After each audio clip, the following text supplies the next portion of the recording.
I know nothing about the Monza ticketing, but like I believe that it's passed down in wills and people are like, you too can We have to sit look into under this. the giant flag.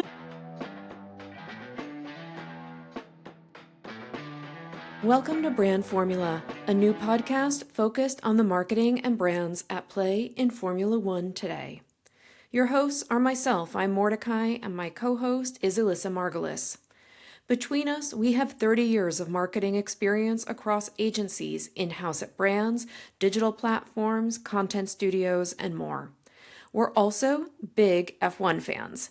Elyssa was raised on F1 from childhood, and I am a Drive to Survive COVID convert. Each week, we will bring to you our takes on F1's marketing paddock and beyond. We'll analyze the advertising and marketing moves being made, the audience as it continues to evolve across markets, and look at white spaces we think need to be covered. Who is seeing an ROI, and who's DNF'd? Thank you for listening, and please support us by following wherever you follow. We are at Brand Formula Pod, and subscribe wherever you are listening. Now, let's talk the brand formulas shaping F1 today. On to the episode.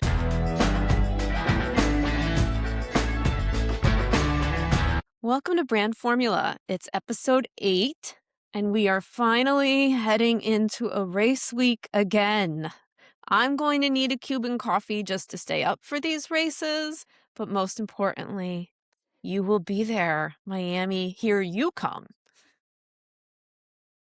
Here I come. I am so excited. I have the itinerary planned. I packed the sunscreen. I packed a rain poncho just in case. And I'm going to hit up as many brand activations and free fan events as I can because I don't have a ticket to the Yet. race. But if anyone's listening to this before the weekend, feel free to reach out and I will show up and show out. Absolutely. Practices, qualifying, well, the practice, qualifying. You know, I haven't been to Miami just because we introduce ourselves and like say our experience. Like maybe we should thread it through in some way, but I haven't been to Miami since I did Fashionably Loud in like, what would that be like 2001, 2000 with Enrique Iglesias? Back in the day. Oh, Yeah, right. iconic. Anyway, it's like hello Delano days. Anyway.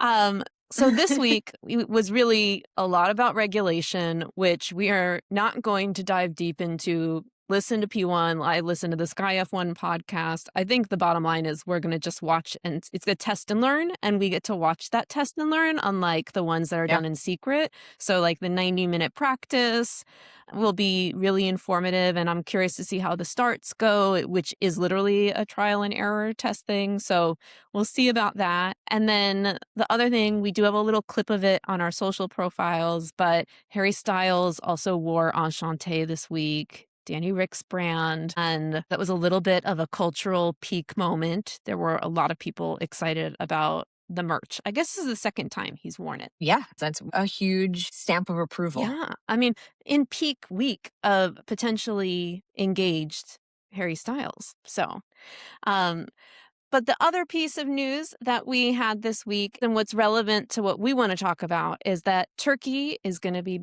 on the grid having a race in 2027. And it already hit right into what we wanted to talk about today because we've talked about these different brands and players that are on the grid and the brand development that happens. But we want to talk about what happens around the territories that particularly host. And when it comes to Turkey, drivers love this track. I hear a lot about Turn 8, and we haven't seen it since COVID. We haven't. And since that time, the world around F1 and the destinations that the sport goes to have changed so much. So there's just a massive opportunity that they're seeing right now. That's obviously why they're putting a lot of money into this, which we will get into in a moment. I mean, Turkey, it was a bit imminent. You know, in 2024, they got the rights to Istanbul Park for the next 30 years, but it had a huge caveat in it. So they got it for 118 million US, and it was this 30-year lease, but you had to get F1 back on the calendar, potentially 2026, but by 2027, or basically the lease was like void.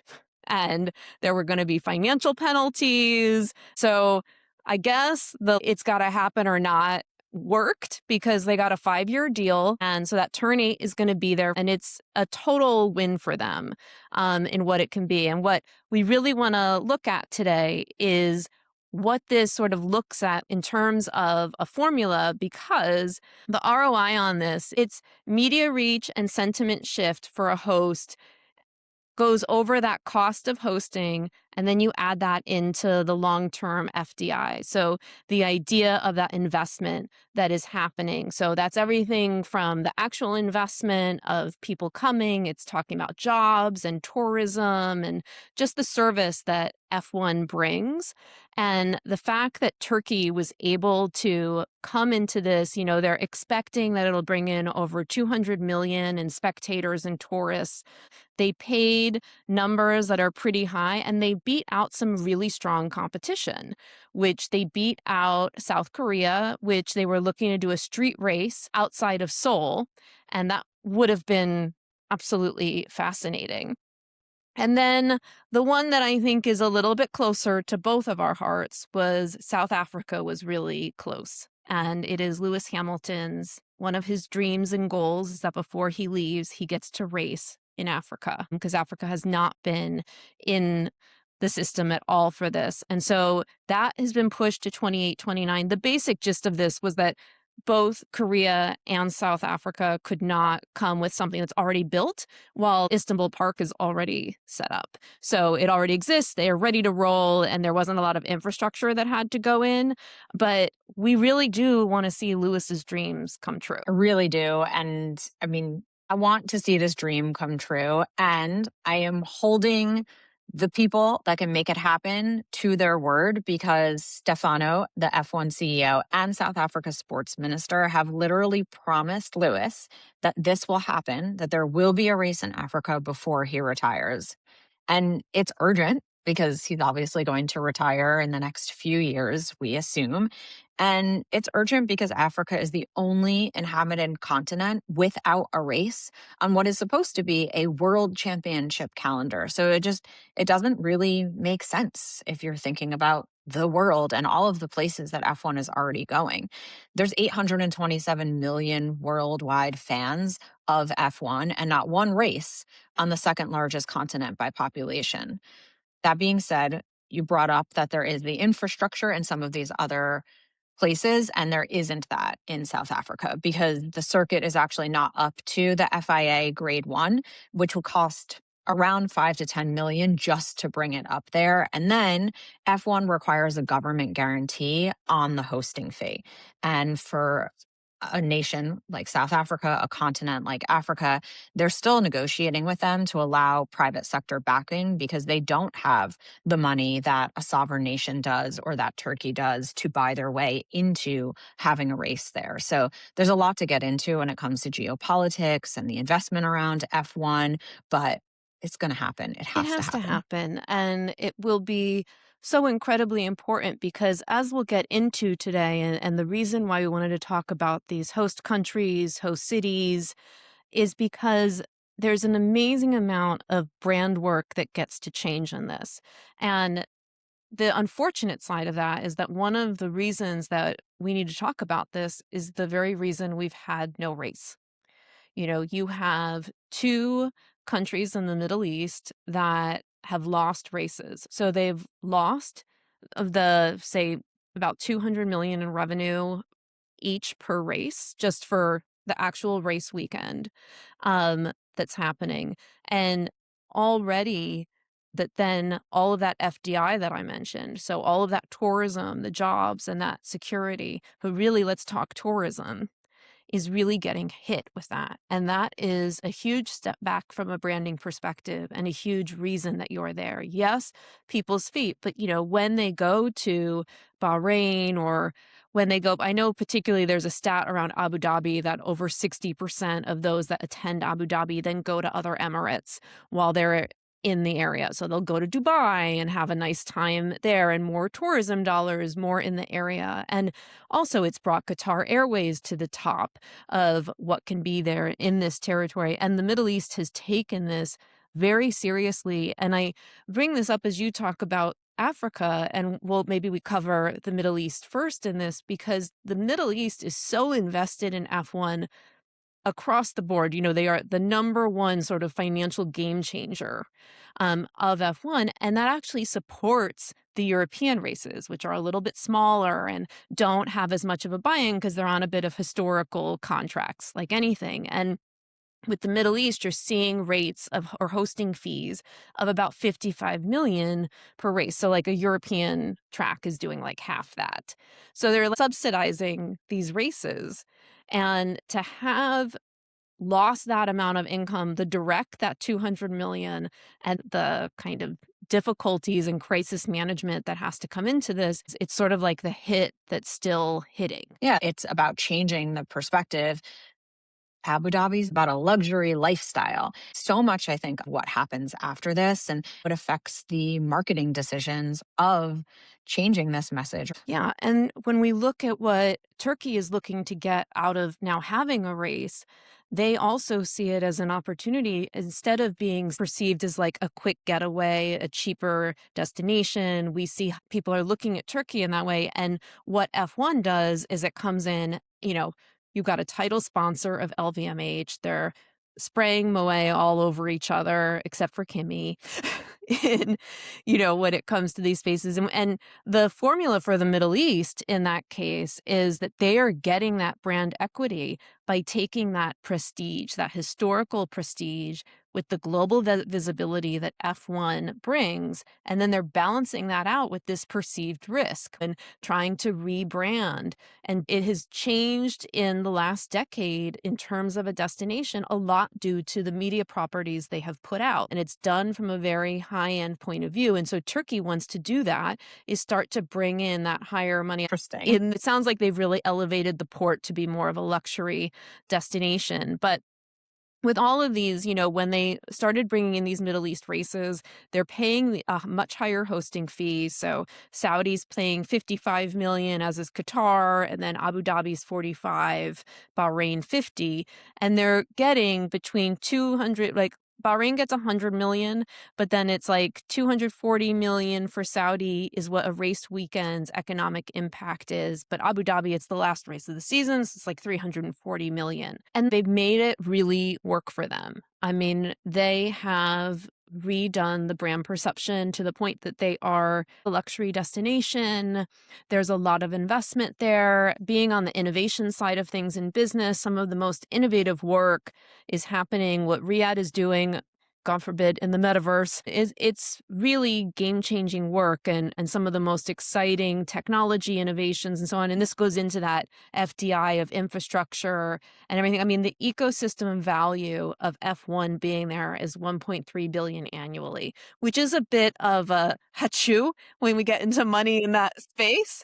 But it's really, they have done a great job of building up a brand for travel and tourism and luxury. And that's across the airways that are different title sponsors, from Qatar to Etihad, from the oil and gas area. I mean, we're talking about car races. So Aramco being a title sponsor, and how they've invested in the McLaren is heavily invested in from the Middle East, where they also have Gulf Air. I mean, it's just all of these brands that like are rolling off the tongue. And I know we're F1 junkies on this, but most people have flown all of these airlines. They're familiar again and like all of that. And that really is that investment that F1 brings to the table. And, if you look at the whole other side and you think about all of that return on investment that you're getting, all of that brand equity that comes with F1 having races in your area, you just have to ask, what took America so long? Oh, America.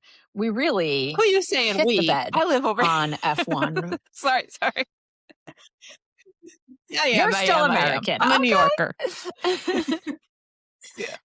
Always a New Yorker. Once a New Yorker, always a New Yorker. But no, America is really the proof that the Middle East is not the only option and not the only path for F1 success. It just took a really, really long time. And it's kind of a bit of the opposite playbook that the Middle East took that we were just talking about. And while, yes, it did take 60 years, we've finally gotten there. But Just for a quick history lesson, over those 60 years, F1 tried 10 different American venues. They had a race in an actual parking lot at Caesar's Palace. And please, everyone, go back and watch the footage. It is embarrassing. Indianapolis was such a hot mess race that only 6 cars actually took the grid, and the booing was so loud the entire time, they could not show the audience on the broadcast. Meanwhile, NASCAR is packing 200,000 people into Daytona. There is a massive ecosystem around it. So it's not that America didn't like motorsport, they did not understand F1.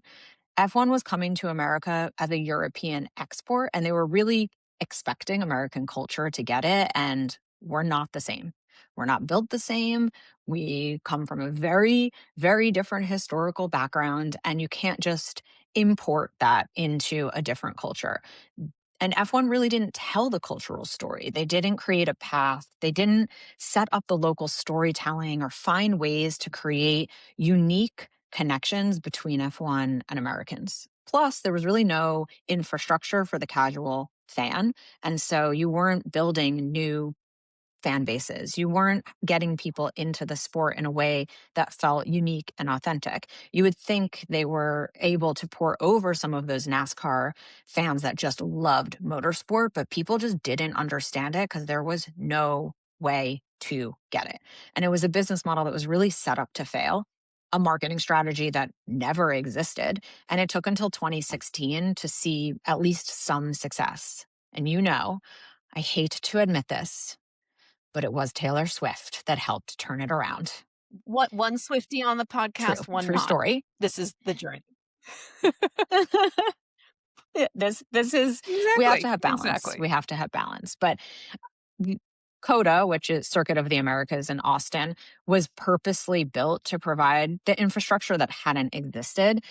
So great. Now they had a place to race, but they didn't know how to get people into the seats. And so they actually had Taylor Swift headline the F1 race. And that is really what started to get people to see it as this lifestyle, as this story, as more than motorsport. And it kind of tells you everything that you need to know about American brand equity at that time in F1, and kind of still, because we love a celebrity, makes us pay attention. We won't get into the NFL and Taylor Swiftification again. Anyway, I digress. Fast forward, when Drive to Survive dropped, it kind of all changed, because between 2020 and 2022, the share of American fans grew to 33%. And in 2021, Austin, that same race at CODA, saw a 50% increase in fans year over year without Taylor Swift. So now there are 3 US races: Austin, Vegas, Miami. There's an Apple TV deal worth $750 million. There was a Brad Pitt-backed movie that made $800 million. So America went from the market that F1 literally could not figure out to the one that is actually printing money for the sport. And there was no government check needed for that. It was cultural relevance, it was marketing, it was storytelling, and we're America. So there was a lot of capitalism and consumerism involved. We love some merch. We love buying things that are custom and specific. So all of these races that are happening in America and happening in these different cities are also drawing a lot of tourism, because for American fans, they might perceive coming to an American race as far easier than going to an international. The irony is they are so much more expensive and exclusionary. So while I'm in Miami this weekend, I'm going to be looking out for that and talking to some fans, talking to brands, and kind of understanding the story we're telling about the American history is actually Well, and that's the true. thing about America with F1, is that it is capitalism first because it's business first. I was listening to the Acquired podcast, who did that really good episode. It's like 3 hours long on F1. And they met with ServiceNow a lot. And I think they went to Vegas with ServiceNow. And they were saying, like, ServiceNow doesn't, one of the quotes they have from their team was that they basically like don't have to do sort of their B showcasing. They do it all at F1 races and take them in the paddock club, and that corporate B2B, which is what you're also running into in Miami, is really what's happening when we talk about, and I'm not saying every attendee is a corporate B2B move, But the reason that they can get away with such high cost tickets is that this is where people are doing their business. They're doing their different offerings. Think of all of the sponsors. They think of it, it's a bit of, if you're going to break down like the different houses, we talked about like the Middle East being very about the financial infrastructure of F1. They're really funding a lot of money. Well, America getting in, it's providing a lot of opportunity. They're sort of like the venture capitalists of the space when it comes to F1 because they're bringing in from the Cadillacs and the Fords and having that opportunity, but then also all of Silicon Valley and all those AI brands that we spoke about in our first episode.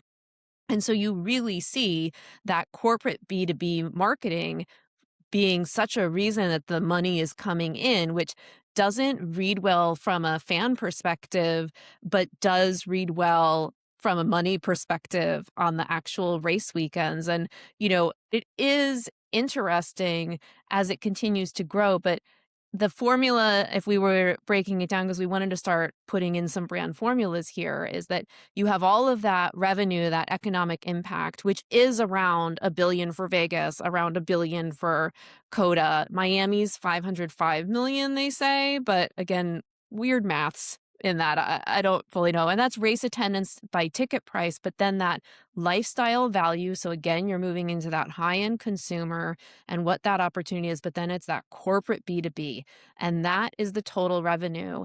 And it's not an FDI really in that case, but it is this situation where you're getting more brands wanting to come in and doing these big opportunities, be it in the paddock and other, and how that goes. But one of the things that before we leave America and we look at other territories, one of the things that's important to look at is that Vegas is a different business model than the other races because Formula One owns that race. And I don't actually know if they would do it again. They spent $500 million on just having a forever paddock building. And I think it was an interesting idea because all of this time it's been like host cities pay and then the governments are usually involved, as you were talking about.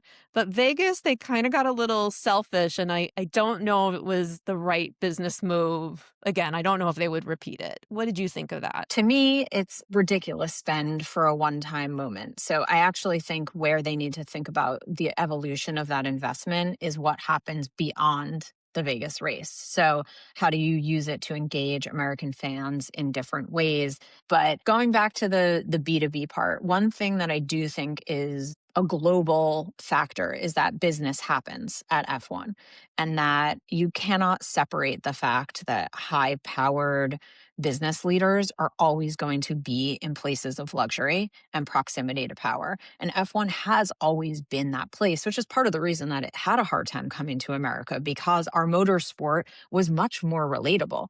NASCAR and IndyCar, these were places that you felt like you could just be a part of. And F1 always felt like you had to buy your way into it. And so that hasn't really changed. And obviously, it has very much changed the feeling that might happen at a race because anyone can get to a race. A general admissions ticket when they release before they get the markup on the secondhand sites it's doable. But where it gets really difficult, like you said, is that there is that influx of people just buying up and spending the most amount of money possible because they're using it for client engagement. They're using it to make deals. So it's kind of like the trope of, a bunch of men on the golf course. Now they're in the Yeah, paddock club. and when you're in sales and you're in marketing in B2B, it's all about how long can you get them.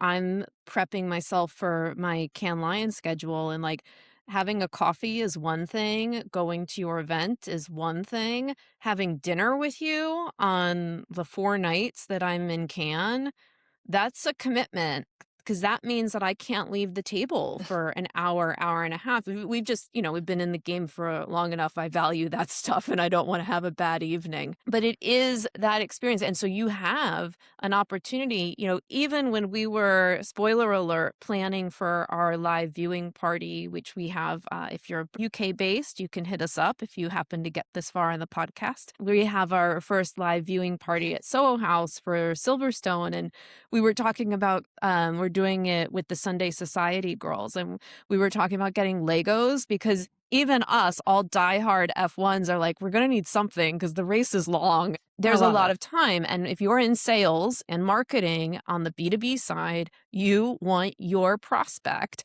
in the paddock club with you for, frankly, the entire day.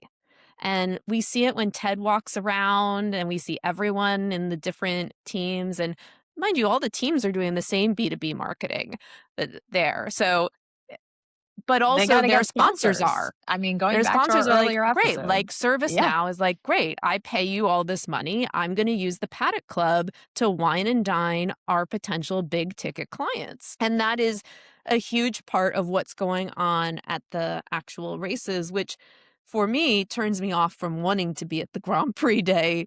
I'll see you for practice one. But I'm speaking in the hypothetical. You have the reality because you are off to Miami. I am. And it's been interesting because, I am not somebody that asks for many things, but I have asked if anyone can get me to Miami, to events, to practice day. And what's really interesting is that most of my contacts that are going to be there are there for client engagement. It's been really interesting, both from a fan perspective and a brand perspective. And Miami has actually been extended to 2041. It's the longest contracted race on the calendar. So it speaks volumes around how much they're investing. 275,000 fans show up over the race weekend. Over the past 4 years, South Florida saw $1 billion in cumulative economic impact. So, a big part of that are the brands that are flooding in at this time that are really utilizing the people that are there in order to have one on one relationships with their customers, whether they're B2B customers or consumers. And that's because we're also seeing a massive shift in the brand formula of what works from a marketing perspective. People want to experience a brand. They want to feel it. They want to touch it. They want to be with other people that are like-minded.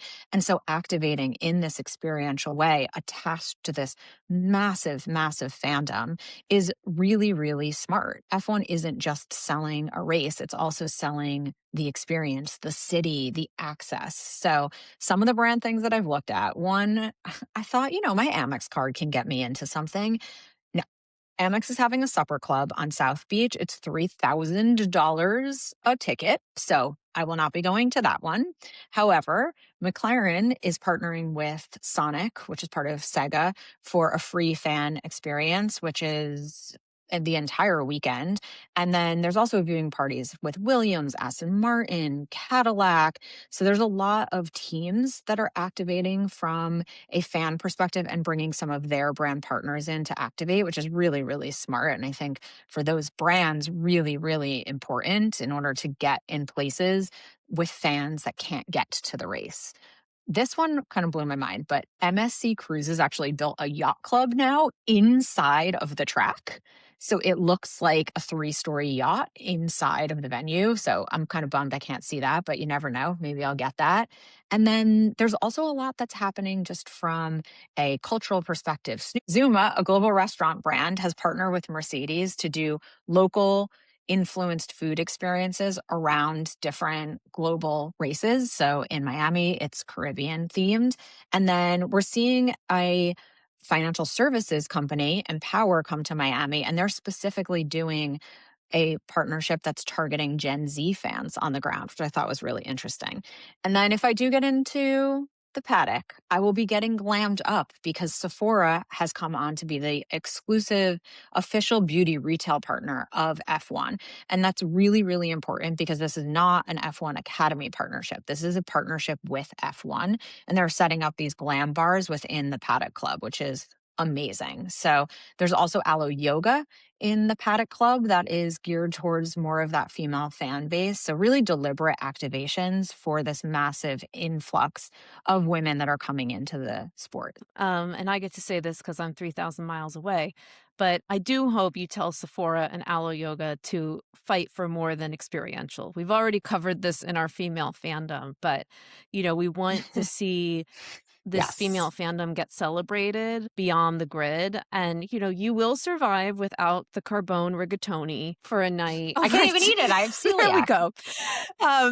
The thing I like about Miami is that it is a very unique race to watch. I mean, how cool would it be to walk out on the Dolphins field and be able to just like take pictures there and throw a football around? And it just looks like so much fun. And the fact that I get to tune in this weekend and Danica Patrick won't be on my screen just makes it all the more appealing this weekend. I'm sorry, but I'm on that hate It's a train. win. That was just an atrocity to the sport that was occurring. But it is a very cool environment, and it goes to the B2B side. And I will take the liberty to take that because F1 this year is also going to one of my absolute favorite cities in the world.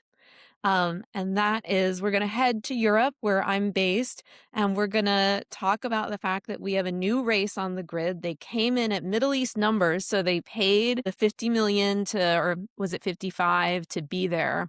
But Madrid, we've got a street circuit in Madrid, which I'm still trying to put together, but they've got a new operating model. They're expecting like 3 to 4x more economic impact than the other European races.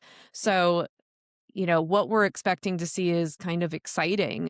I mean, just the idea now Carlos has a different kind of home race and he's on the precipice of next level. I saw that he's in is it the new season of Hacks that they showcased him? Yeah, I've I seen have a not clip seen that. of him. They don't name check him, but they do show him on the phone. I mean, sometimes the visual is better than the name, although Carlos Sainz has a pretty good When you're ring to Carlos. it.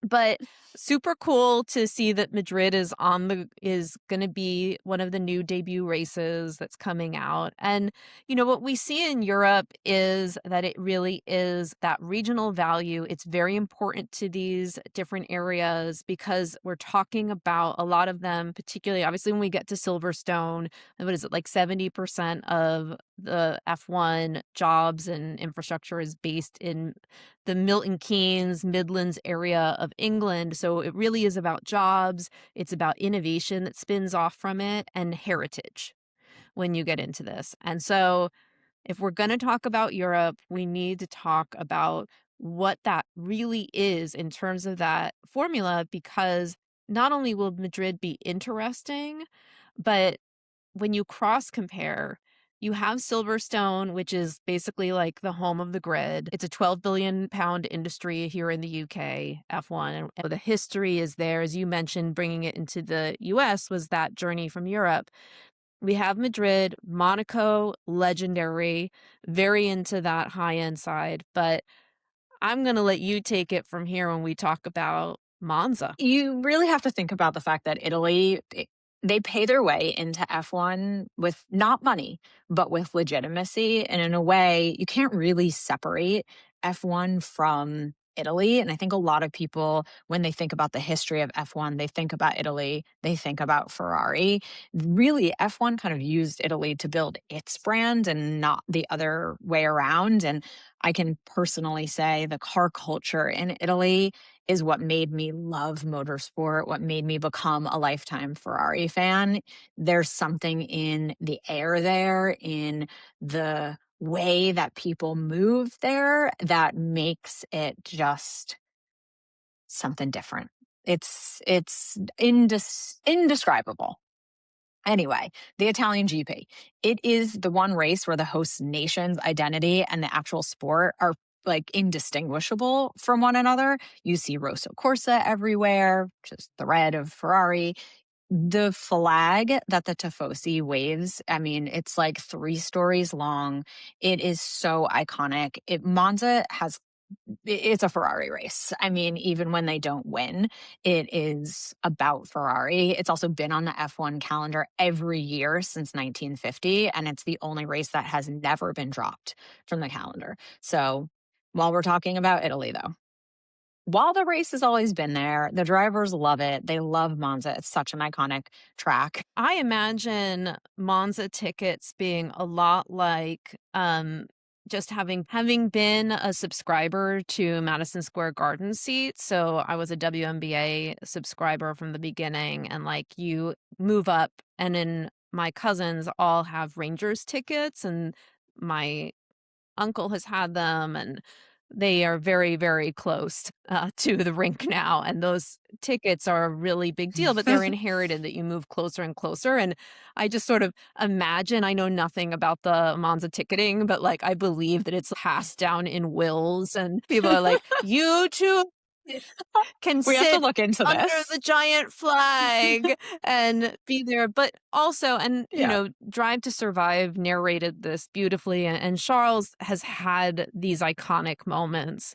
But, the Tifosi is a beautiful thing to witness. A long-standing question, which is of more of brand value, Ferrari or F1 in terms of that size, and they can be quite synonymous with that, and we have talked about that before, and it's really not about money when it comes to the Monza side. It does a little bit more than the other European races, but it is iconic and it is, second to none in terms of what the fans are doing because everything is temporary. It feels a little bit like with drivers and so on. So, we have Max has sort of two home races. The Netherlands is a rotating race now, but he gets a little bit of spa love as well. But that orange wave is very much about him.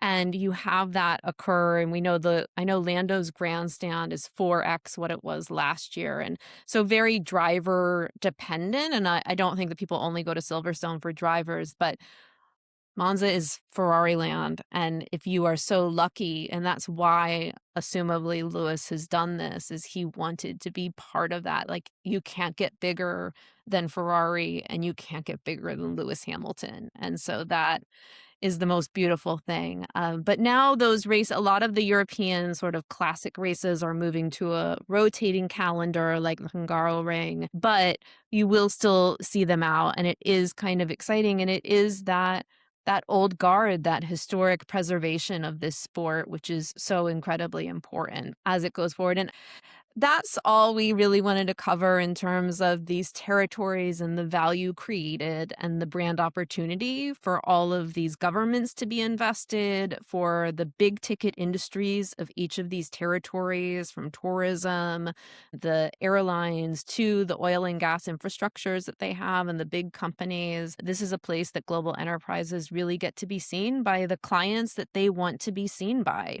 And the fandom is a bit secondary to that in a lot of these territories. And so we shall see as we continue to go. I really hope and I believe, like you do, that we will see Lewis in Africa. And I just think, I mean, I don't know if I could cry more than him winning Silverstone, but I could be surprised by it. Uh, There's always a Totally. chance. So yeah, that's it for episode 8. We hope you enjoyed it and you have a few new places added to your bucket list.